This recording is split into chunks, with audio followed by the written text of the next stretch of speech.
आज की ये वीडियो बहुत ही ज़्यादा खास, बहुत ही ज़्यादा इंपॉर्टेंट होने वाली है, क्योंकि हमने बताया था जो कलन जो होता है आपका, वो बोर्ड एग्जाम में 44 नंबर का आता है। तो 44 नंबर की जो हम बात करें तो उसमें एक चैप्टर हमने करा दिया है 5.1 एक्सरसाइज, जिसमें संततता वाली कराए थे, यानी continuous and continuity and differentiability, जो सान्तत्यता एवं अवकलनीयता। ठीक है, तो अब आपका अवकलन स्टार्ट होता है, अवकलन और समाकलन। अवकलन, अवकलन के अनुप्रयोग, समाकलन, समाकलन के अनुप्रयोग। समाकलन सीखोगे अवकलन के बाद, और समाकलन जब करते हो तो समाकलन में ज्यादा यूज होता है अवकलन का। जितना भी समाकलन करते हो उसमें यानी कि मोस्टली जितने भी बड़े बड़े सवाल होते हैं, बड़े बड़े क्या छोटे भी सवाल होते हैं, उनमें अवकलन जरूर लगता है। 90% समाकलन के सवालों में अवकलन जरूर लगता है, यानी अवकलन पहले किया जाता है फिर बाद में समाकलन किया जाता है। इसीलिए आपको अवकलन जरूर आना चाहिए। और आज इस वीडियो में आपको बताने जा रहा हूं अवकलन। आज इसमें बताई जाएगी अवकलन की परिभाषा। बहुत सारे लोग क्या अवकलन के सवाल कर लेते हैं बड़े से बड़े, लेकिन उनको यही नहीं पता होता वास्तव में अवकलन होता क्या है, अवकलन की क्या डेफिनेशन होती है। ठीक है, कहीं इंटरव्यू में चले जाओ आप एनडीए वगैरह के, तो वहाँ पे पूछ लेते हैं कि अवकलन क्या होता है, तो अवकलन के बारे में तुम्हें पता होनी चाहिए। दूसरी बात, अवकलन के जितने भी फॉर्मूले हैं आज इस वीडियो में, जितने भी टोटल अवकलन के फॉर्मूले, सभी फॉर्मूलों के हम बात करने वाले हैं। ठीक है, सारे फॉर्मूले बताऊंगा मैं। तो सबसे पहले हम स्टार्ट करते हैं अवकलन की परिभाषा से। तो देखिएगा, अवकलन की परिभाषा इस तरीके से, सीधे सीधे बात है। अवकलन क्या होता है, एक मैं वर्ड लिख रहा हूं यहां पे, अवकल, अवकल गुणांक। ठीक है, तो अवकलन की सीधी सी परिभाषा है कि अवकल गुणांक ज्ञात करने की विधि को अवकलन कहते हैं। क्या? अवकल गुणांक ज्ञात करने की विधि को। तो अवकलन की परिभाषा में क्या वर्ड आया है? अवकल गुणांक। तो भाई सिंपल सी परिभाषा तो इतनी ही हो गई कि अवकल गुणांक ज्ञात करने की विधि को हम क्या कहते हैं? अवकलन कहते हैं। लेकिन अब बात आ जाती है, भाई अवकलन ने तो अपनी बात किस पर टाल दी? अवकल गुणांक पर टाल दी। तो अवकलन से तो आपको पता चल गया कि अवकल गुणांक ज्ञात करने की विधि को हम अवकलन कहते हैं। भाई अवकल गुणांक क्या होता है, नई चीज आ गई, तो इसको समझ लो तो अवकलन समझ में आ जाएगा। तो अवकल गुणांक होता है, ऐसा समझिएगा कि ये कोई y है और y का फंक्शन कोई इस तरीके से दे रखा है। किस तरीके से दे रखा है? y बराबर fx। तो यानी कि मतलब ये है कि y का मान x पर डिपेंड है, यानी कि x का, जैसे कि आपका एक ये समीकरण दे रखी है x + 5, तो मतलब क्या है? मतलब ये कि x बराबर में 1 लूंगा तो y बराबर कितना? 6 हो जाएगा, यानी 1 + 5। और x बराबर में 2 लूंगा तो y बराबर क्या हो जाएगा? यानी कि 2 लूंगा तो 7 हो जाएगा। इसी तरीके से बढ़ता जाएगा। ठीक है, तो मतलब क्या है कि y का मान x पर डिपेंड है। तो अब मैं चाह रहा हूं कि x में थोड़ा सा परिवर्तन कर दूं, यानी कि x का 1 है, यानी कि मैं 1.5 ले रहा हूं, तो यानी कि ये भी y का मान भी चेंज हो जाएगा। तो मतलब ये कि यदि कोई फंक्शन y बराबर fx दे रखा है, तो यदि मैं x में थोड़ा सा परिवर्तन करूं तो y में भी थोड़ा परिवर्तन हो जाएगा। ठीक है, तो x में थोड़ा परिवर्तन करने पर, यानी x में सूक्ष्म परिवर्तन करने पर, तो y में भी सूक्ष्म परिवर्तन हो जाता है। तब इस राशि को हम, यानी इस राशि को हम इस तरीके से लिख दें, लिमिट dx टेंड्स टू 0, यानी कि जो dx में है, x में जो परिवर्तन किया है वो शून्य के सापेक्ष, यानी बहुत कम परिवर्तन किया, लगभग शून्य के बराबर। तब हम इस राशि को इस तरीके से लिखें, dx अपॉन, यानी dy अपॉन dx। तो इस राशि को ही हम बोलते हैं अवकल गुणांक या अवकलज। क्या? अवकलज।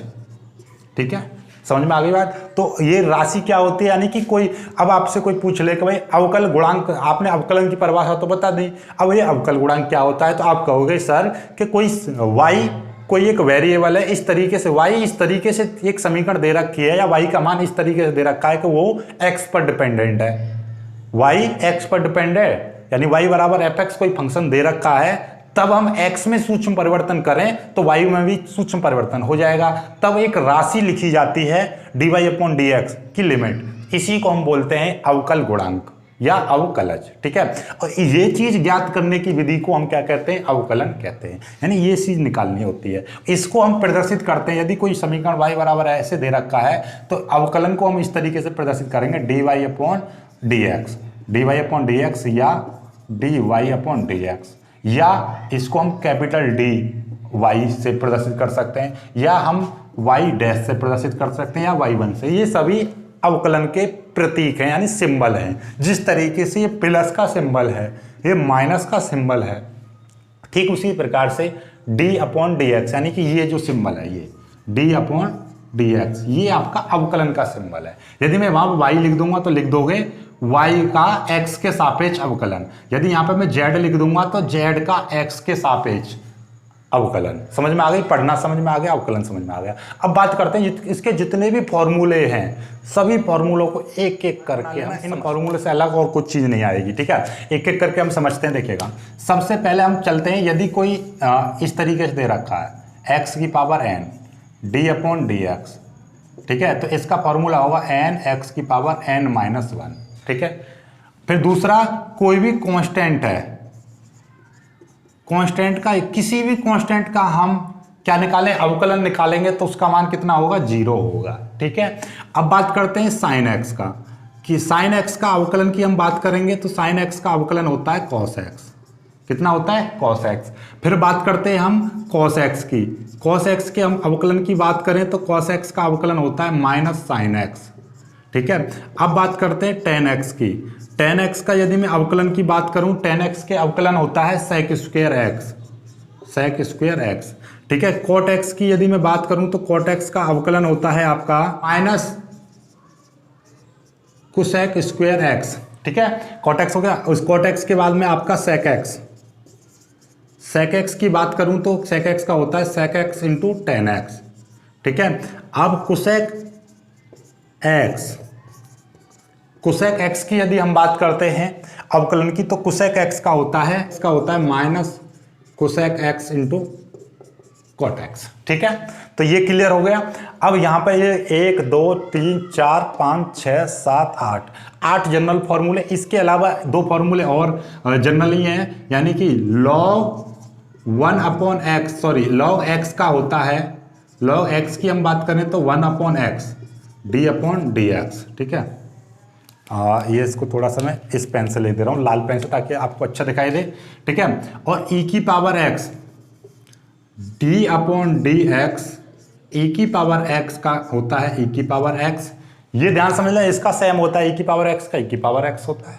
और हम बात करेंगे d/dx, a की पावर x का होता है आपका a की पावर x log a, और d/dx log ax base ax, इसका होता है 1/x log ae, ये होता है, ठीक है। क्लियर होगी बात। तो ये आपके फॉर्मूले हो गए। अब बात कर लेते हैं थोड़े से और फॉर्मूले की हम बात करेंगे, और फॉर्मूले हम बात करते हैं, देखिएगा, और फॉर्मूले हैं इनवर्स वाले फॉर्मूले, और देख लीजिए इनवर्स वाले, d/dx साइन इनवर्स x का होता है 1/√में x स्क्वायर माइनस x, ठीक है। cos इनवर्स x की d/dx cos इनवर्स x का जो फॉर्मूला होता है -1/, ठीक है, ये अंडर में ये उल्टा हो जाता है 1 माइनस एक्स स्क्वायर, और d/dx tan इनवर्स x का जो होता है 1/1 प्लस एक्स स्क्वायर, इन दोनों पर रूट होता है, इस पर रूट नहीं होता है। d/dx cot इनवर्स x की यदि मैं बात करूं तो -1/1 प्लस एक्स स्क्वायर होता है। cot के बाद में आ जाता है आपका sec d/dx sec inverse x, sec inverse x का होता है 1/x अंडर में एक्स स्क्वायर माइनस 1, और फिर इसके बाद में d/dx कोसेक इनवर्स x का यही होता है -1/x under x square minus 1, ठीक है। तो ओवरऑल कितने फॉर्मूले हो गए आपके, 1 2 3 4 5 6 7 8 9 10 11 12 13 14 15 16 17 18 फॉर्मूले हो गए, ठीक है। 18 के बाद में 2 फॉर्मूले और हैं आपके। यदि आपका ऐसा समझ लीजिएगा, चलो मैं यहाँ पे लिख दे रहा हूँ, यहाँ पे जगह है, कि आपका देखिएगा कि 2 फंक्शन है, पहला और दूसरा, और 2 फंक्शन आपका d/dx, और गुणा में दे रखे हैं 2 फंक्शन, ठीक है। गुणा में दे रखे हैं 2 फंक्शन, तो उनका कैसे करोगे आप, उनका करोगे पहला फंक्शन दूसरे का अवकलन d/dx दूसरा, प्लस दूसरा फंक्शन कर दोगे फिर पहले का अवकलन, ये है, ठीक है। इस तरीके से एक होता है बट्टे का d/dx और यहाँ पे दे रखा है आपका पहला फंक्शन अपॉन दूसरा फंक्शन, पहला फंक्शन बट्टे दूसरा फंक्शन। तो इसका कैसे करोगे, ठीक है, इसका इस तरीके से करोगे। यहाँ पे कहीं जगह, चलो यहीं पे करा दे रहा हूँ, ठीक है।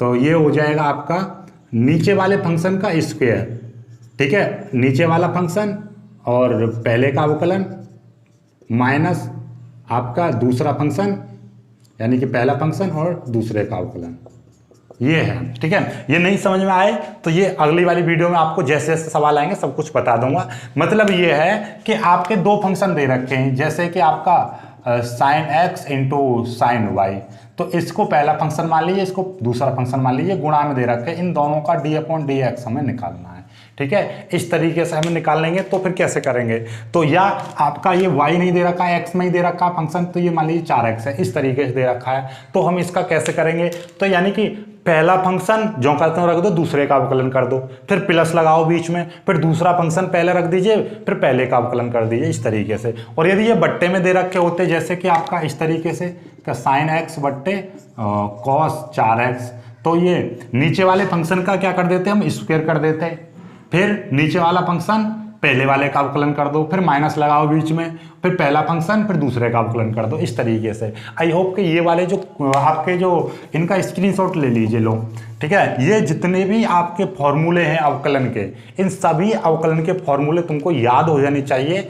और अवकलन के जो NCERT की जो आपकी एक्सरसाइज है 5.2, उसको स्टार्ट करने से पहले मैं कल को एक वीडियो बनाऊंगा बेसिक इसकी, यानी अवकलन के बेसिक क्वेश्चंस की, तो सारे बेसिक क्वेश्चंस कराऊंगा ताकि एक्सरसाइज फिर तुम आप धैर धैर अपने आप करने लगो, ठीक है ना। तो इस तरीके से बिल्कुल समझ में आएगा, जीरो से बिल्कुल शिखर तक की हम बात करेंगे। तो इस वीडियो को यहीं पर समाप्त करता हूँ। वीडियो को लाइक करना और अपने दोस्तों तक शेयर कर देना और चैनल को सब्सक्राइब जरूर कर लेना। जो नए लोग हैं उनको मैं बता दूँ, हमारे सेकंड चैनल गुरुमंत इंस्टीट्यूट और आपके ये दोनों चैनलों को ज़्यादा से ज़्यादा सपोर्ट करो, शेयर करो और अपने दोस्तों को ज़्यादा से ज़्यादा हमको जोड़ो, ठीक है। एटलीस्ट कम से कम एक दिन में 24 घंटे में कम से कम एक स्टूडेंट हर रोज़ नया जोड़ा करो आप, ठीक है। बस यही आशा है मेरी और मुझे उम्मीद है कि आप हर रोज़ का एक नया स्टूडेंट जोड़ रहे हो और जोड़ते रहोगे। जय हिंद।